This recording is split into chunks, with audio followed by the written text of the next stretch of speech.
Hello, everybody. My name's Alane Freund, and I'm here today with one of my favorite topics. This is going to date me. But this topic is called sex, drugs, and rock and roll. This is about raising our highly sensitive youth. And today it's so important that we basically, I don't know, we're going to bomb proof our children. Raising highly sensitive youth and children, oh my gosh, it can be so hard. But it's something that we can actively do in the moment. There are so many things, I should say, that we can actively do in the moment by just being mindful.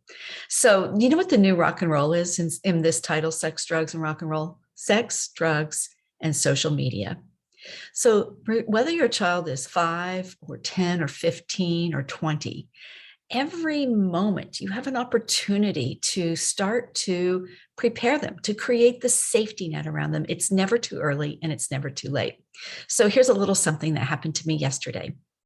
The day before yesterday, I was hiking in the woods with a 7-year-old friend of mine and her mother, who also happens to be my friend. And we were hiking along, we were leading our horses actually, and she noticed that there was some litter.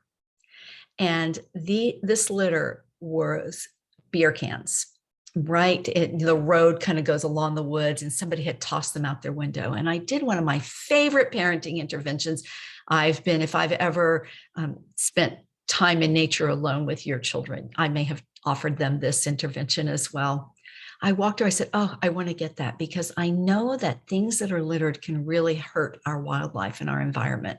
So I'm going to go pick that up. Hang on just a moment. I walked off the trail and over to where these 2 cans were. And I said, oh my gosh, they're beer cans. And you know what? I'm not surprised that they're beer cans.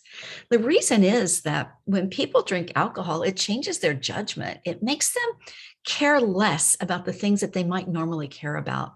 So whenever I see litter like this, it really hurts me because I know that some little animal could really get hurt on it. And it could go in the creek and it's just so dangerous for our environment when there's litter. And at the same time, I don't think the people who threw it out are bad people.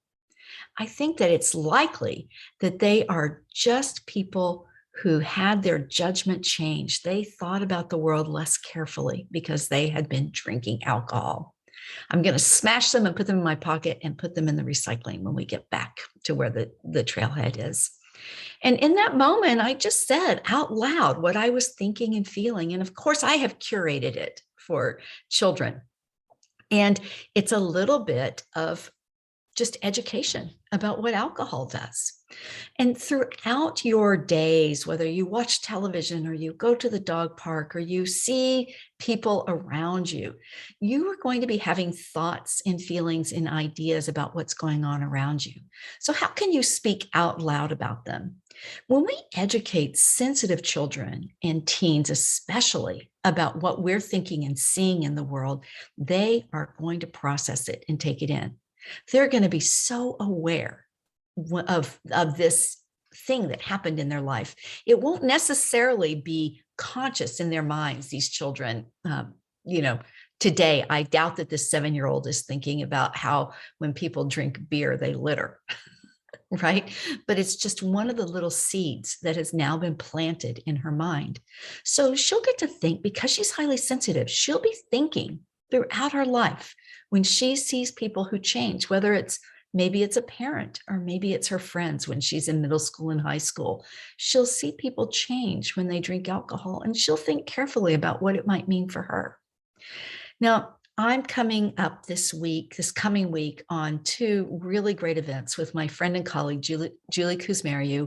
We're going to be working on this concept and teaching about behavior and discipline when raising sensitive children and youth.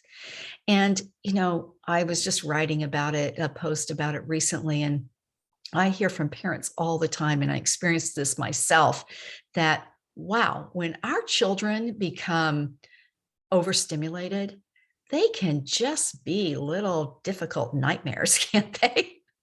And sometimes it's just whiplash trying to figure out what's going on because they're this sweet, sensitive child or teen at one moment, and the next moment they're having a total meltdown. Oops, I might have just described myself still as an adult. So what is the most important thing about all of this behavior issue with our sensitive children is an ounce of prevention is worth a pound of cure. So sex, drugs, and rock and roll, an ounce of prevention is worth a pound of cure. Maybe I'm dating myself. Do you even know these slogans? The thing is that they are time tested and proven to be true. The sex, drugs, and rock and roll, or sex, drugs, and social media, these are the pitfalls that might really challenge and take down our sensitive youth as they hit their preteen, tween, teen, and young adult years. So if they're younger than that, let's start now and actually talk about what it's like for us as adults and what we see people around us doing and how they might be struggling with the challenges.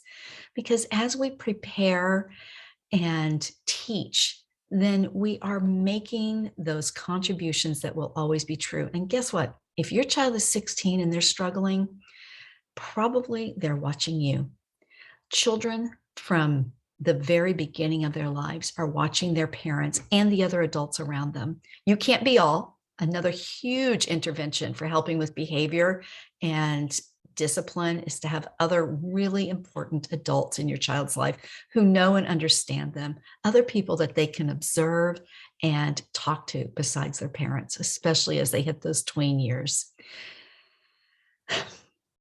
So here's the hard part about this, just taking a breath as I think about this. It's just so important that we are demonstrating what we want our children to learn. You can't be perfect. You're going to have your meltdowns, and maybe even those times when you do things that you really regret that you did not want to model for your child. And that's okay. What's important then is that we have good reparation. Maybe you had a fight with your partner and you weren't proud of your behavior and the way that you presented yourself or the way that you treated your partner, your co-parent, even your friend or your adult child or your parent. Then it's really important to make amends to that person and to demonstrate that for your child.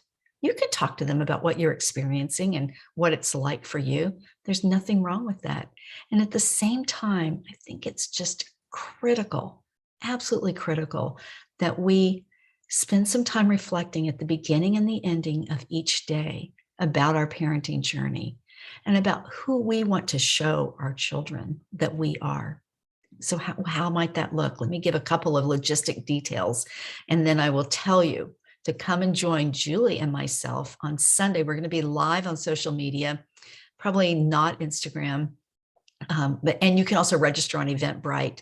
If you just look me up, Alane Freund, you can see right here how to spell it, Alane Freund, LMFT on Eventbrite, and you can register for this free live event. It's just 30 minutes. We're going to take questions on behavior and discipline raising sensitive children.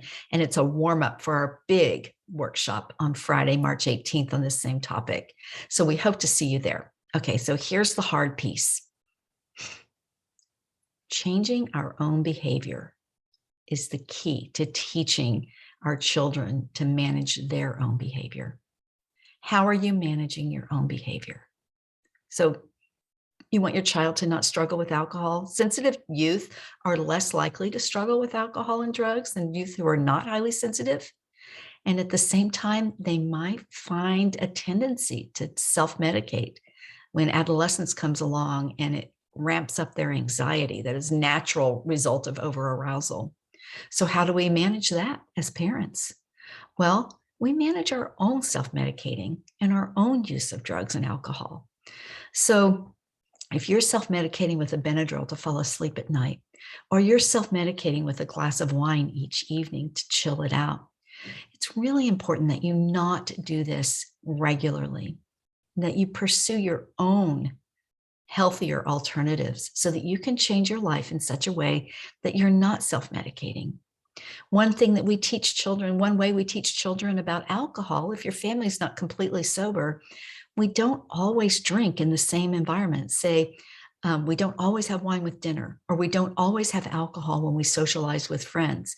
We don't always have alcohol on Sundays, because if there's any kind of regularity to your use of alcohol, you're teaching children that you need alcohol to socialize, or that the end of a hard day warrants a glass of wine or a beer or a cocktail. So just thinking about that, it's okay to drink. You don't have to completely abstain, but we want to do it mindfully. Here's one more. This one's hard. I hate to even say it because I know that I wasn't good about it as I was raising my child, but how are you using social media?